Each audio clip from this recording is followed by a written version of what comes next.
Welcome to the Property Couch, where each week you get to listen to two of Australia's leading property experts. Bryce Holdaway, co-host of Location Australia on Foxtel's Lifestyle channel, and Ben Kingsley, chair of Property Investors Council of Australia and the 2014 and 2015 Property Investment Advisors of the Year. Alright folks, you're on the Property Couch where each week Ben and I bring you the insider's guide to property finance and money management. Geez, almost stumbled there, mate. Did you pick that up? Yeah, it wasn't your best. That's all right. That's all right. How are you? It's only 157. It's like a nothing number. Yeah, it wasn't a milestone number, so I'll get away with it. We'll move on. On that note, how are you? Good, mate. Good. That's good. Hey, did you watch the Fed Express? Fed Express. Did you stay Well, up? I was away. I was up the bush. Yeah.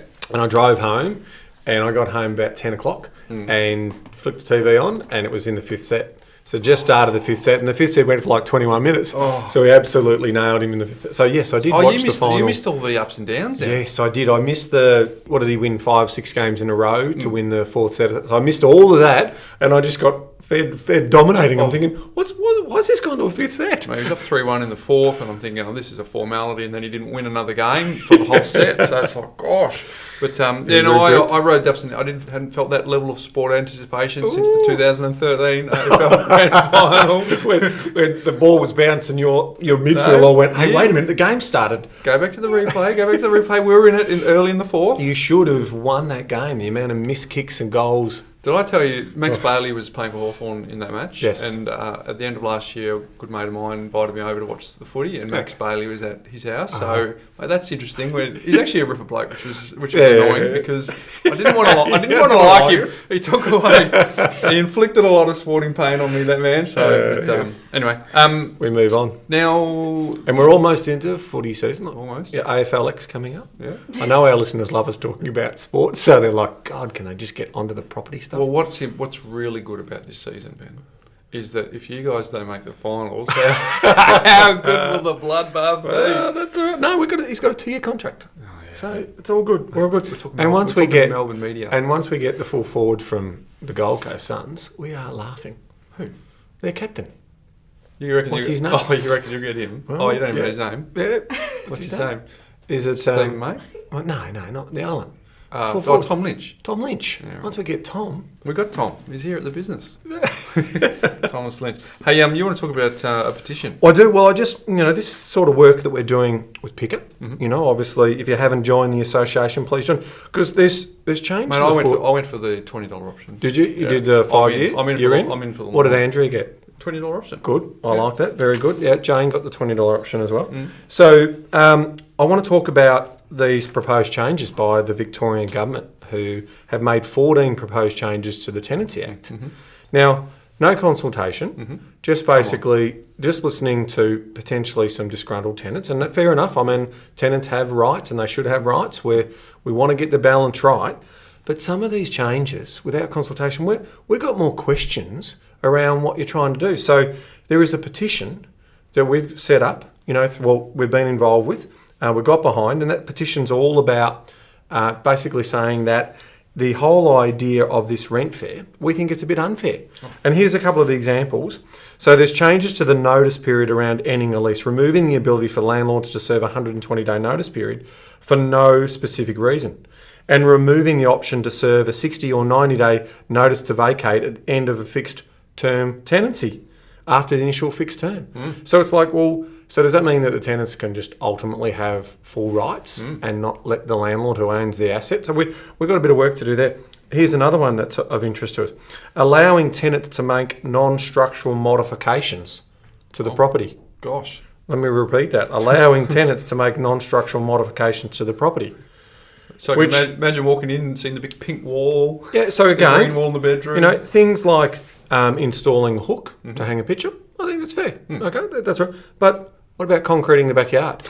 Or, basically doing all different things, installing their own robes and built-in robes and all that type of.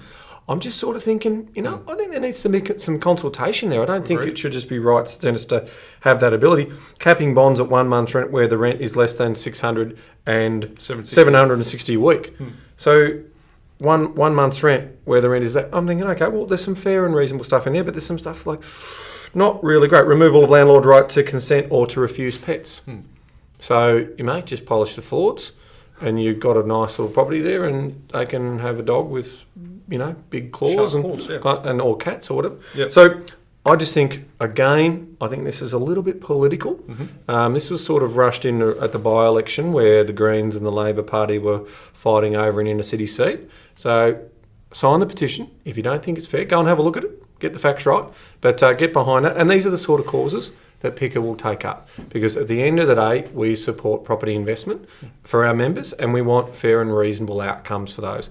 And when we see stuff like this with no consultation or one-sided consultation, where's that? So we're inviting government, if you're listening, State Government of Victoria, Andrew's government, come and talk to us. Bring us in on the conversation. Don't surprise us. I'm sure we can find some common ground and we'll support some of the...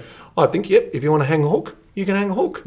But ultimately, these are the sort of things that we need to flesh out. So there we go. So for the listeners, Ben, if they are listening on their mobile device, look at the show notes. Show notes. There'll be a link there. Correct. Or they can go to our Facebook page. Our socials. There'll be a link there. If someone's listening to this via our website, via the Property Couch, there will be a note that they can link. So it's very simple. And we'd certainly encourage people to not think that someone else will do it. If you're listening to this and you feel strongly about it, click the link. Look, sign the petition. Again, take a macro view of this. Think logically. If all this population growth coming to Victoria at the moment, if landlords feel that there's no balance in terms of the Tenancy Act, well, they might shop elsewhere. And if they shop elsewhere, what happens to the tenants? They pay bigger rents because there's lower supply. So it really is important that we get the balance right. So we welcome conversation with government, but sign the petition and that will hopefully allow us to have a seat at the table. We need 20,000 signatures, Ben. Yes. So we need a bit of momentum to get to that 20,000. Yeah, I think they're around 8,000 or 9,000 by now. So yes, we absolutely need to get more of those signatures. And Bryce, we need those signatures by the 6th of February. Ooh. That's the cutoff. So there is scarcity. Act now. Yeah, call to action, folks. Get on board. My Mindset Minute theme today, Ben, is as we kick off the year, if I had to follow, Ben, I think this would be no surprise to you. Yep. If I had to follow one virtual mentor, and I was mandated that I could only follow one, yep. I don't think it's a surprise to you that I would follow Michael Hyatt. Yes. He's helped me enormously focus on what I need to focus on. He's helped me enormously structure my goals, everything he got. The guy is, for me, big very big fan. He says one of the really important reasons that successful people succeed is because they really protect their confidence, Ben. Protecting your confidence is key for completing your goals. So I thought about this a little bit. And so what are some of the things that people could do to protect their confidence? Yep. Right? Yep. So one is they could do less. Yeah. They could do less. How about do less? They could do less wishing and comparing and more doing. Yep. So just get involved. Get involved. That's right. And know that you will make mistakes and fall, and that's okay. Yeah. Because the idea that we don't want to make a mistake gets part of the confidence. So we just got to do the basics and keep doing them well. And I always say to my dearly beloved Andrea that you can lose your confidence, but you can't lose your ability. So remember that. And if you can keep doing the basics, you will continue to protect your confidence because you don't lose your ability. Yeah. And we talked before in the podcast about getting started. Is one of the biggest things you can do just by having a go. 80% of winning is beginning. So very, very good, mate. I like that. That's good. So when he was talking about confidence, I'm thinking, well, how do you summarise confidence? But it's pretty easy. It's just the belief that you can do something. So the ability's always there. Well, the ability's there. You can confidence this way, but just go back and do the basics. Beautiful. Good message for Collingwood Football Club. Oh well, we do the basics. All right. We just On the Mindset Minute theme, yes. I came across a blog where someone had quoted Jim Rohn. Yep. And it said, "Why superstar? 4 reasons why you should think like ants." Oh. I thought, that's a good little, interesting little idea. So I floated the idea past you, and you were happy to get on board. And I thought, well, how can we come up with some reasons why property investors should behave, think, act, do what ants do? So that's what today is about. So here you go, folks. We'll throw for him. Who would have thought we'd make a reference to ants in property investing, money management and finance? So today, the 7 reasons why property investors should think like ants. Okay. Folks, here we go. At the end of this, let us know what you think. Let us know if we've drawn a long bow on this. Or we're not on drugs. We didn't experiment on hallucinants. So here we go. We're going to do this. So we've come up with 7, Ben. Yes. So let's have a go. Let's have a go. What's number one, mate? All right, ants aren't intimidated by the size of their workload. Oh, You have to start there. So the sheer size of the objects that they need to carry, they are not... In fact, they can carry up to 50 times their own body weight. it's nuts, isn't it? It's amazing. It is nuts. So how do we apply that to property investors? Most of us have big goals. We do. When it comes to being financially independent. So if you think about if someone wants a $2,000 a week passive income or $100,000 a year, a bit over $100,000 a year, they need $2.5 million worth of income producing assets outside of the family home, returning them, say, 4% to get that. Yep. Now, outside of the family home, people are thinking, gee whiz, I don't even have a family home worth that fully paid off, let alone something outside of that fully paid off. So it is, for a lot of people, a big, hairy, audacious goal. I guess from our perspective, having built hundreds and hundreds and hundreds of plans, there is a method and there is a process, and there is, if you have a step-by-step approach to what you do, it actually can achieve these big goals step by step, a little bit at a time. So you've got to think like an ant. Yeah, well, think like an ant and act like, how do you eat an elephant? One bite at a time. I think the same principles apply here. So I really like this point that they just get on with it. But in terms of they aren't intimidated by the workload, and in property investing, the best part of the workload is the intensity early on in terms of the planning, the research and the execution. And then it's a bit of set and forget. We talk about that sort of, so, I know we're going to talk later about, what they're doing. I mean, the reason why they're so super active is they're obviously putting food supply away for the winter that's coming. But the point we're making here is, don't be overwhelmed. Okay, don't think that I can't see that future. Just sit down and break it down into bite sizes. The same way in which, you go back to the sporting analogy, we're in pre-season. If I walked out and said to everyone, this is the workload that we're going to get through. You're going to run 4,000 kilometres. Everyone's going to go, oh my God. But if they break it down to, okay, today's session, morning session, we're going to do running, sprints, whatever. And then, so again, all of a sudden they've departmentalised it and put it into these sort of boxes, and then it becomes easier. And that's the same thing with investing. The boxes you're talking about are cash flow management. The boxes you're talking about is then understanding future plans and then looking at what you can affordably borrow and then execute, and then obviously asset selection and making sure that happens. So there you go. Mate, I like it. So the plane uses most of its fuel while it's taking off. Yep. Property investors use most of their emotional and mental fuel in that first property taking the portfolio off. Yep. But you talk to anyone who's bought multiple properties, Ben, the second one was nowhere near as scary, if they've done it right, was nowhere near as scary as the first one. But you got to get through the first one to get to the second one. So love it. There you go, folks. Ants aren't intimidated by the size of their workload. So property investors shouldn't be intimidated by the size of the big, hairy, audacious goals that they set for themselves. I agree. All right. Number two. Number two. Ants value teamwork. Basically, we know you just need to see them walking in lines and bringing food back and going to get more food and more. They just basically work together. And no single ant can do only so much. A single ant can do only so much, but when they get together, the power of collaboration, the power of teamwork to achieve their big, hairy, audacious goals, they get a lot done, don't they? Mate, they do. They do. If you think it, so obviously the analogy or the reference here is that investors should surround themselves with a team. But if we go back to the Fed Express on Sunday night, when he was feeling down, he looks up into the box, and there's the coach and his wife and his entourage there that help him through that. Even though at the end of the day, he's the only one who can actually hit that backhand or that forehand to make the winning move. So, property investors, you are responsible for your own destiny. If it's meant to be, it's up to me. That's fine. But you do need to that's for the motivation and the intent and the movement. But you do need to surround yourself with other people. So ants value teamwork. So property investors should value teamwork as well. I agree. I mean, you can outsource a lot in the investment space. I mean, you've got to make a decision in terms of how much knowledge and experience you have compared to the people you want to surround yourself with. So if you're surrounding yourself with people who have the same or less knowledge than you, the reality is the sum of all of those parts aren't going to be much better than you by yourself.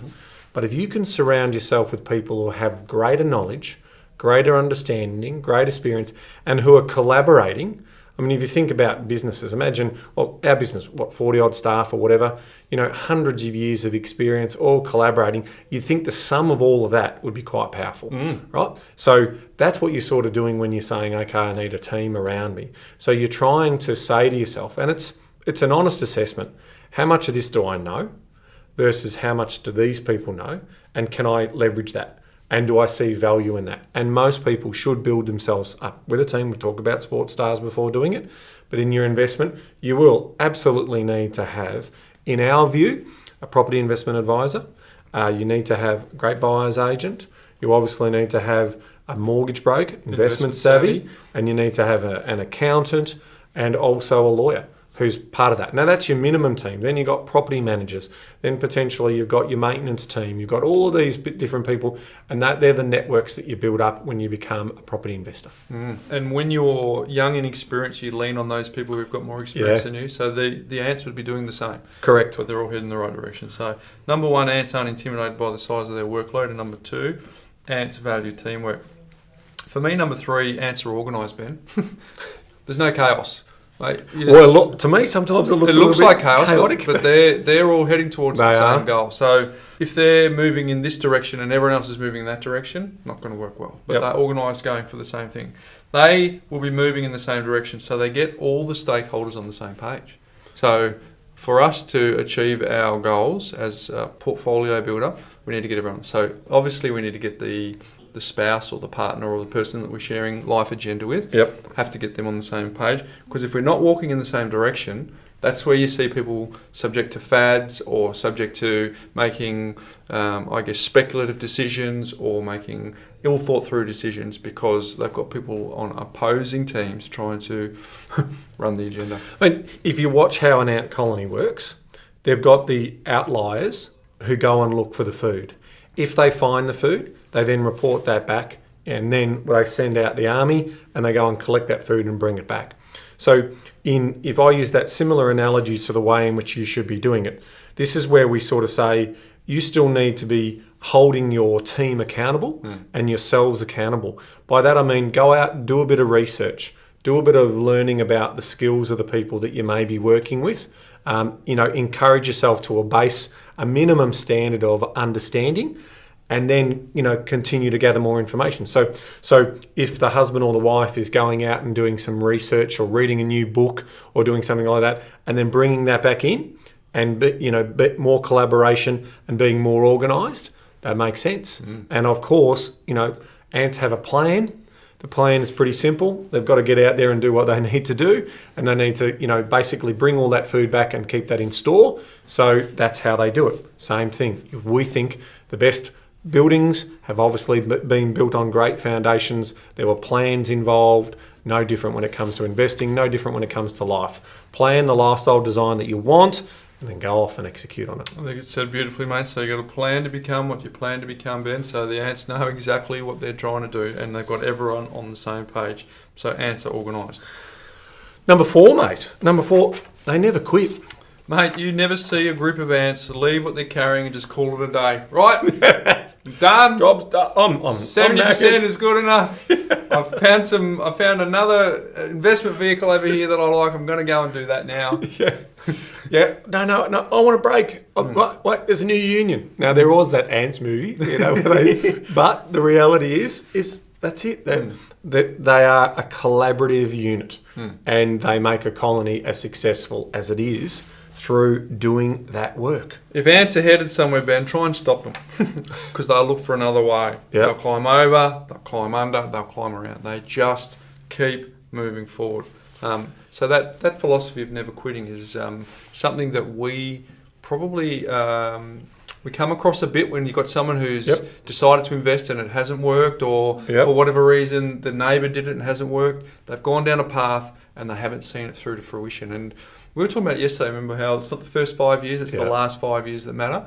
And how many people have you seen that stuck around for those first 5 years and didn't see the results they wanted, and then moved it on and someone else just took advantage of what would have been theirs in the last 5 years of that compounding formula. It's important that you do not quit once you've started. And if you stay realistic, conservative, not get rich quick, playing the long game, doing all the right things, you should be able to stay the course pretty well.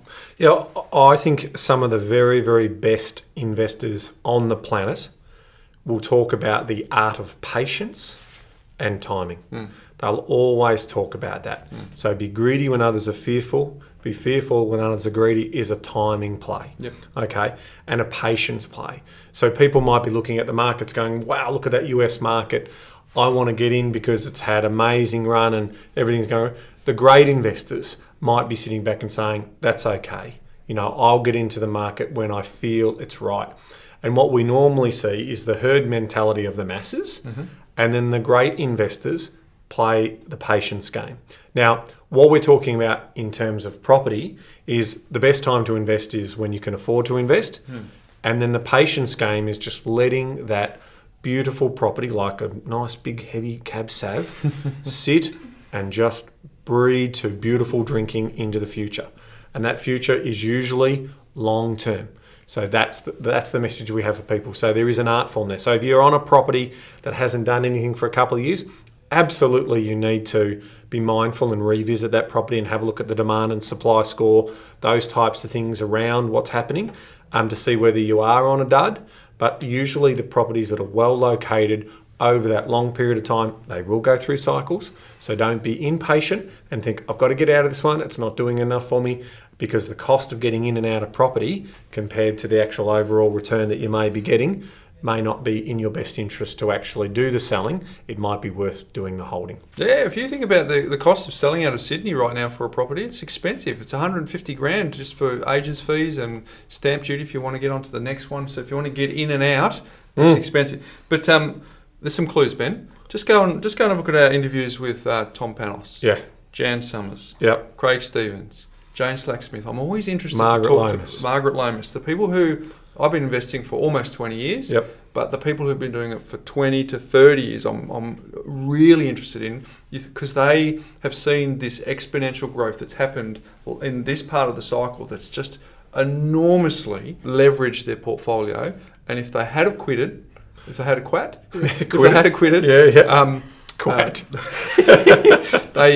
would not be enjoying that. So the ants stay the path, they never quit. So good property investors stay the path and they never quit.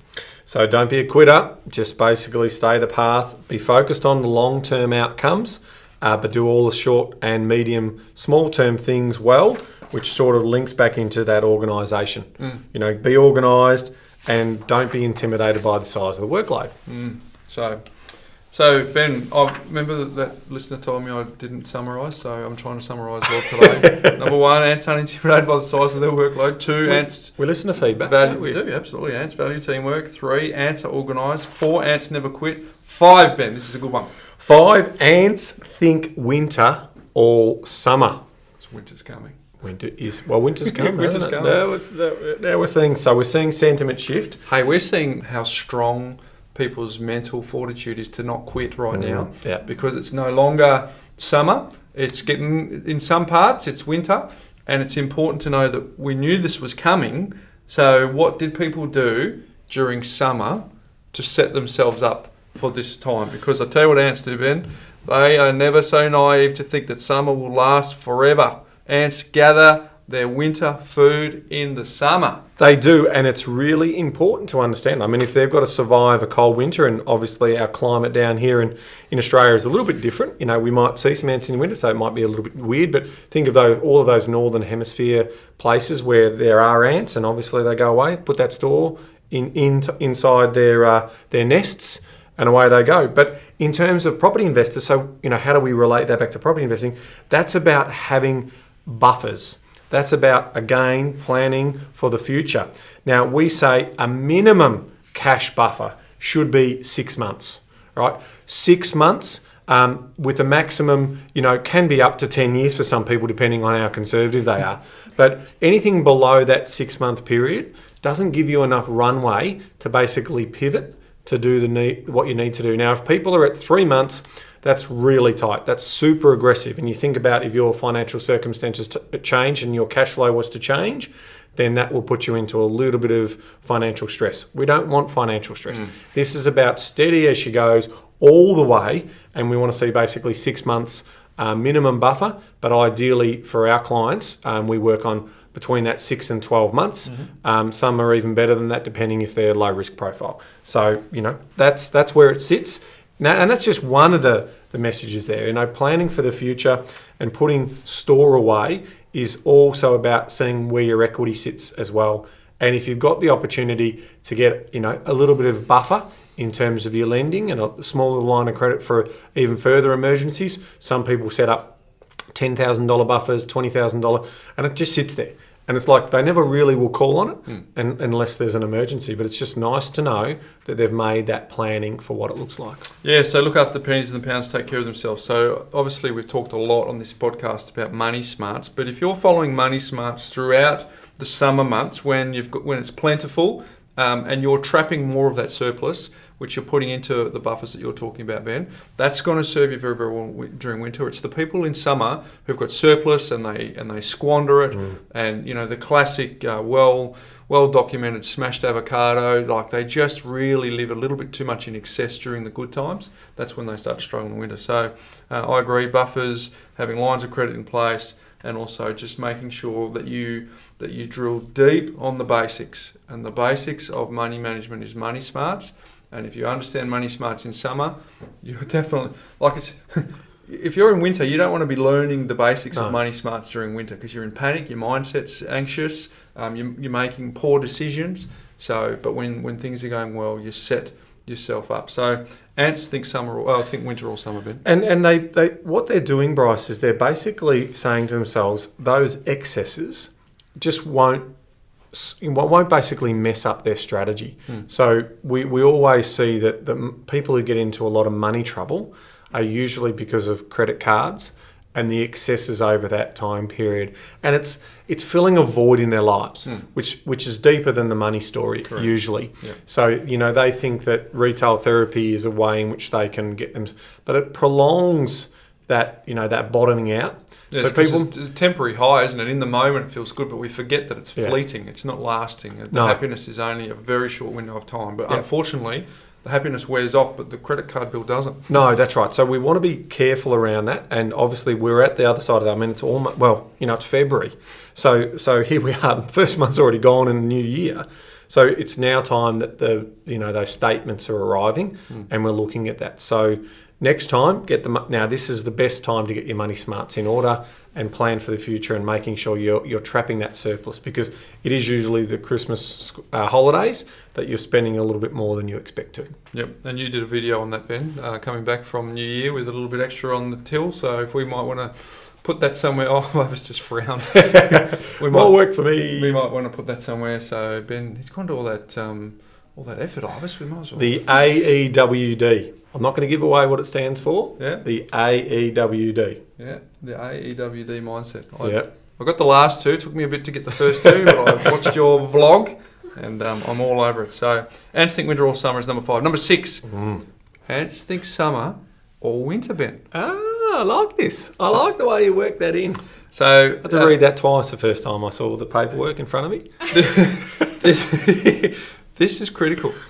Because we're about to move into a phase that will rattle a few people, being winter. And if they've got a long-term perspective, they'll be fine. But this is so important because during the winter, ants remind themselves that this too shall pass and it won't last long. We'll soon be out of here.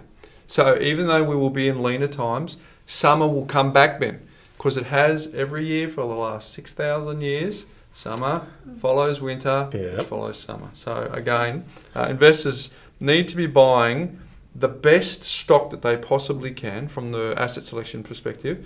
Now, I think, did we talk about last week? GFC is the best time to buy, but no one wants to buy because of mindset. But during the leaner times is the best times because it's a fight to quality, but people are stepping back And so you can buy the best assets with the least competition during this time, which will set you back up for when summer begins, and those properties will do wonderfully well. So the cycle will come around. Just like what we're talking about, the cycle will continue to keep coming around, and when it runs and you're in at the ground level, it's a lovely feeling to know that you've got property in a market that's moving nicely. We're seeing, we've talked about this before, when winter was going to come, that stock levels would rise, and then once capital growth starts to slow, rents will start to rise. We're seeing all that coming through the data now. So we're seeing higher stock numbers in certain markets that have had wonderful runs. We're seeing yields start to improve in those markets off their historical lows. That's because the run was incredible in some of those markets. But we're also seeing other markets where, the time is now where we're basically sowing the seeds, because we know that the sun's going to come up on those markets, and basically there'll be good opportunity to make money. Mate, you're such a wise man. Think about it from two practical perspectives. The Perth people who've been in winter for a little while. Yes. Summer's going to come. Yep. And what about the people who have just enjoyed summer in Sydney, Ben? I wonder if they can remember when winter was 5, 6, 7 years ago, and they're thinking, wow, we're going to have our summer. Well, they've just enjoyed it. So they're on the tail end of the sunburn, heading back down towards winter. But what you're saying before about, those who thought, let's get out of Sydney, it's not doing anything.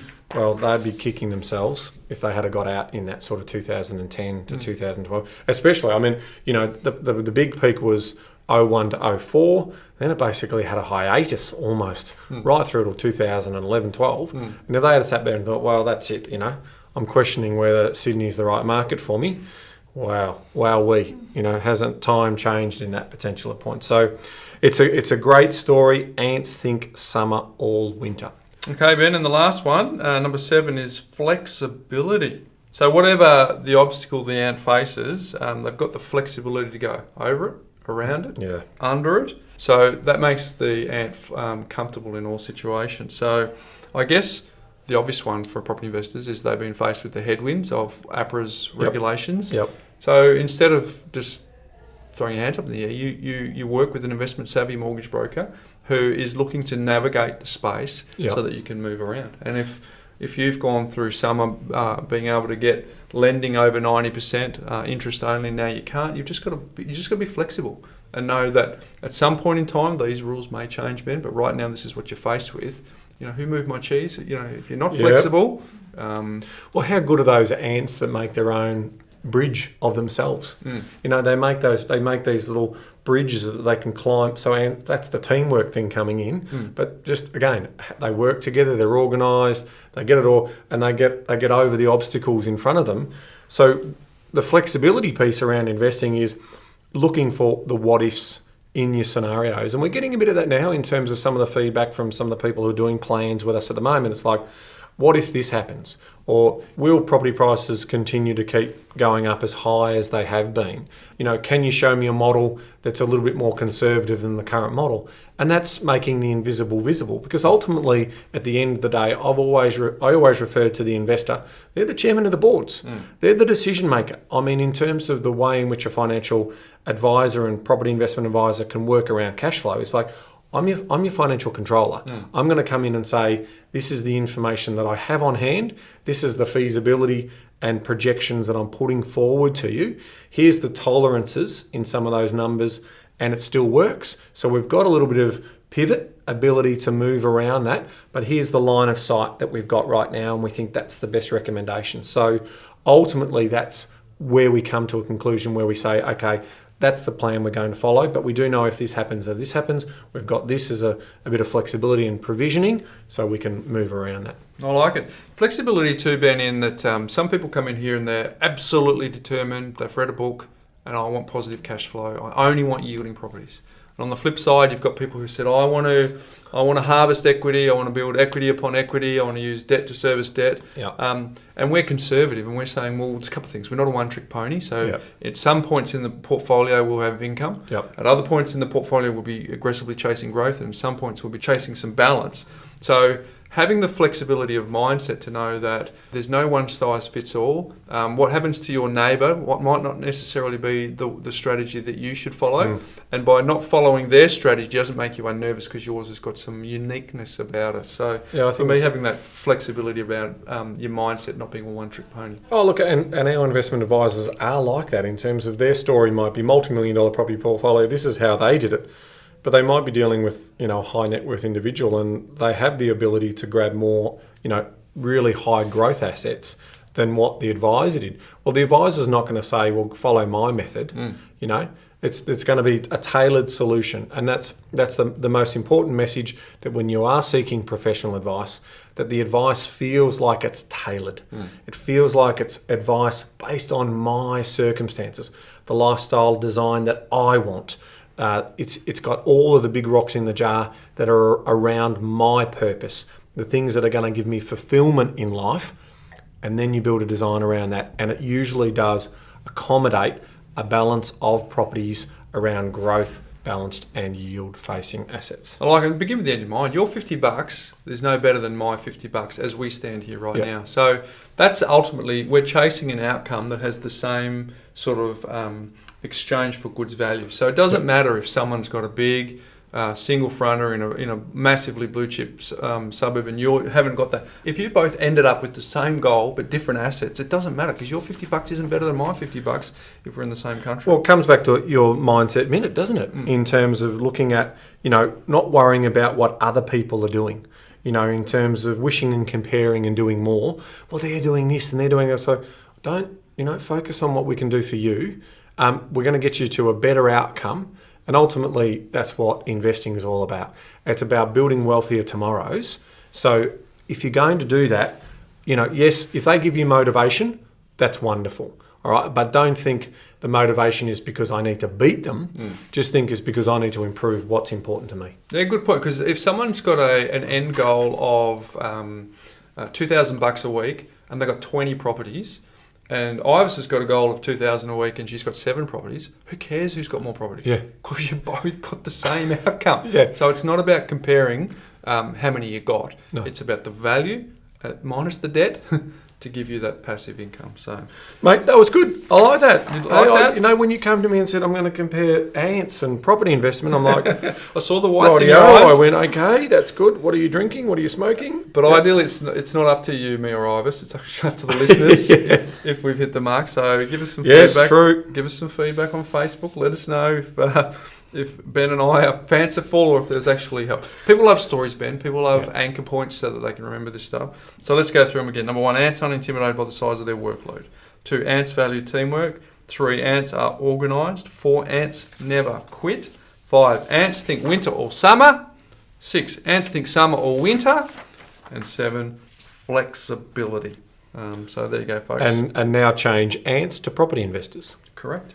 And there you go. Yeah, well, we did it with 7 habits of highly effective property investors. You remember? Yeah, we did. So here we go. I obviously can't remember what the episode was. Jim Rohn, he's a guru. Jim Rohn planted the seed on that, and I wish we were in the era where we could have gone to a seminar that either Jim Rohn or Zig Ziglar or both are at, but unfortunately that will never happen. Hey, my life hack today, Ben, is courtesy of 2 people. Yes. One is Nicole Slade in our office here. She put it across my radar. Oh. And number 2, it's the Minimalist Podcast. All right. Now, I always say that these life hacks have to be something that I'm prepared to do myself. I've got to be honest today. I am an aspiring minimalist. I reckon we've got too much stuff. Ooh. Andrea and I had the discussion recently. Probably got robust at times.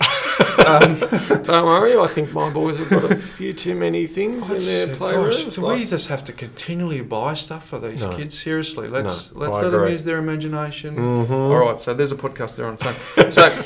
So I or basically a session at the. Now I ran this past Andrea last night. I've got to be honest, she doesn't listen to the podcast, so she won't hear this. But there was a little hidden agenda underneath that I just thought I'd run it past her so it's on her radar so that she can think about it. It'll make more sense. All right, you ready?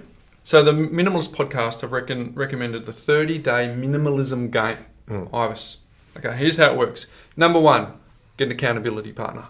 All right? So Ben, you're my accountability partner. I'm yours. Yep. Good. Number 2, each of us must get rid of one thing on day 1.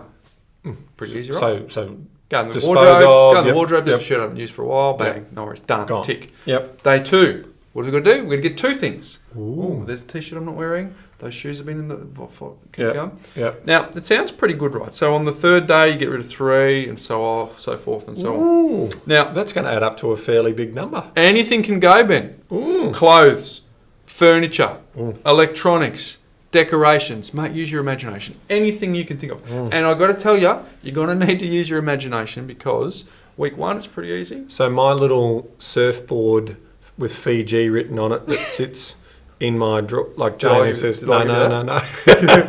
She goes, what is that? Like it's just, a little ornament that you Perfect. get from a travel. It's got to go. Go on, Got to tick. go. Absolutely. But here's the deal. You can donate it. You can Yeah. sell it. Yeah. You can trash it, whatever you need to do. But here's the rules. Whatever you do, each material possessions needs to be out of your house and out of your life by midnight each day. Ooh. So it sounds pretty easy, Ivis, right? But here's the numbers. I'd recommend, this podcast is actually going out on the 1st of February, Ben. Yes. I'd recommend you start today Ooh. because there's 28 days in February. So if you follow this formula, that's 406 items you're getting rid of for the month. But if you don't use February, Oh, and you use a month with longer days in the month? and let's say we choose April where there's 30, Ooh. you go from 406 to Ivis to 465 items. So the Ooh. pressure goes on, mate. You're going to find another 50 odd. Oh. 59 items. But here's the problem. If you don't do February and do March is 31 days. Yeah. Boom, 496 Oh items. my God. So there's a difference of 90 items based on the month that you choose. So my recommendation is, if you know my wife, can you get her to listen to this bit? Because I'm going to need to get her on board. But secondly... So I'm a little bit of a hoarder, Bryce. My old man's definitely a hoarder up. So he's like the crap he's got up on his property, unbelievable, right? And he'll always think, I'll use that at some point. So I've got a little bit of that, because you don't fall too far So when from are you the going to tree. use the Fiji thing? Well, Tell that's us. right. I mean, it's obviously I'm not. I mean, why did I buy it? I don't know. Maybe I gave it to kids. I don't know. But it found its way back into one of my drawers because we all have that. If only the listeners could see this, We're- because Ben went from his hands by and then he goes, I'm a bit of a hoarder. He crossed his arms. Body language Yeah, totally like- changed. oh, well, you yeah, lean back a bit. It is just like so.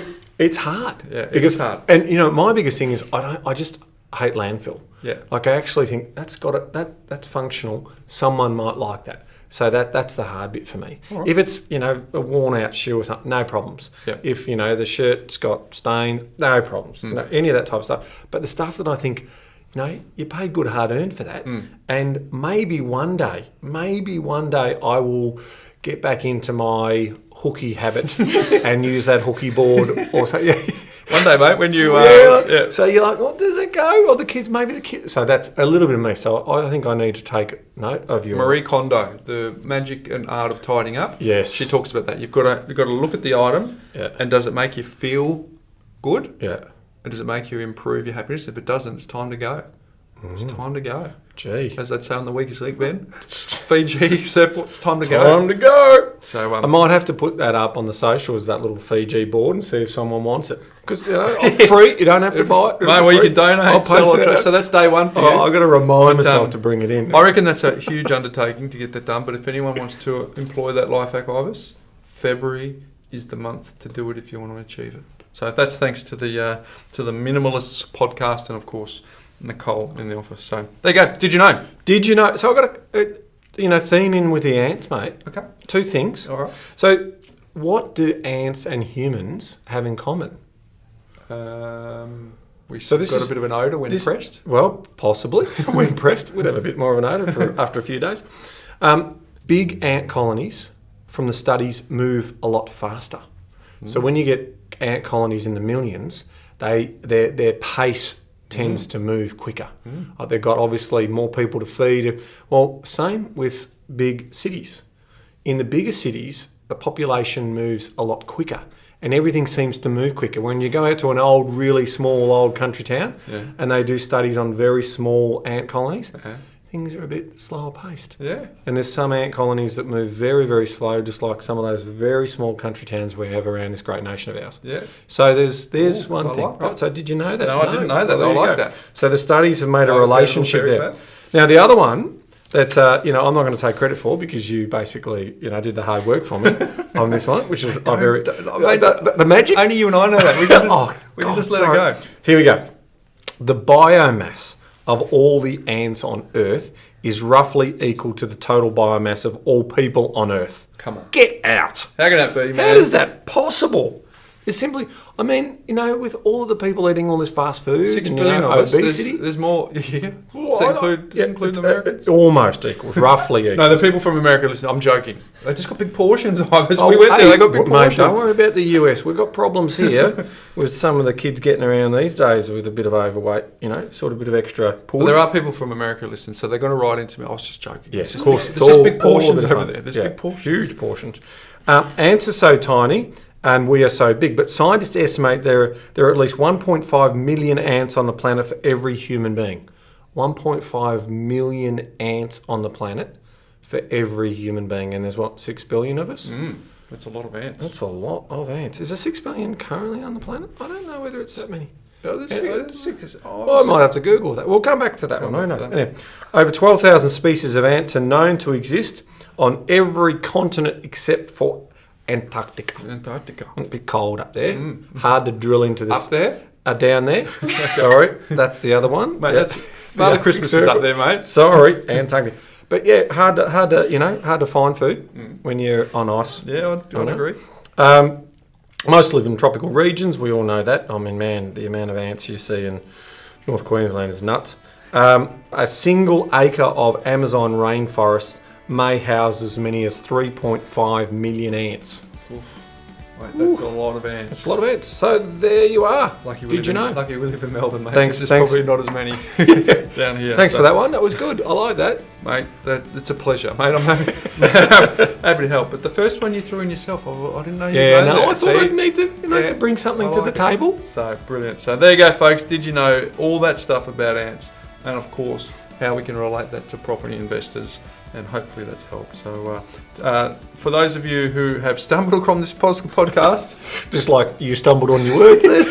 Man, I was just looking. I just thought, can we edit that out? I thought, nah, we're off. If you've stumbled across this podcast, we do talk about more than just ants, just for quietly, Ben. So we do. Rewind, listen to the back catalogue at 1.5 speed. Hey, we're up to 620 plus 5-star ratings. Thank you very much, everyone. So we do read them, and we do thank you for those. And of course, we're desperate for you to get hold of the Money Smart system. So if you're new to the podcast, thepropertycouch.com.au, homepage, really simple. 2 things we ask for, Ben. Your first name and your email address that's legible and that we can send something to. That is it. There's no survey, there's no questions. That is it. We will send you the Money Smart. You can start putting it into place straight away. It will make a difference. And of course, if you want to follow us on socials, at The Property Couch, at Bryce Holdaway, and at Ben Kingsley AU. I noticed you've actually updated that, which is good. Well done. And the book, just for those people, we've sold over 8,000 copies of the book, Bryce. Yeah. So thank you for those who have bought the book. We hope you got some value out of it. And if you are a reader and you like to see, things documented and laid out and something to reference back to, grab the book. Propertycouch.com.au/book, Ben. Done. Get it there. Put a little cheeky note in the 20% discount on the site for those who buy it. TPC. You can put uppercase, you can put lowercase, you can put combination case if you like. Honest, can you? That's the code. We're all over it. TPC 20. She wasn't sure about the combination. It's been a just while. do uppercase or lowercase. So go and check out the book, folks. So mate, that was fun. It was great. Until next week. Knowledge is empowering, but only if you act on it. Very true. See you next week.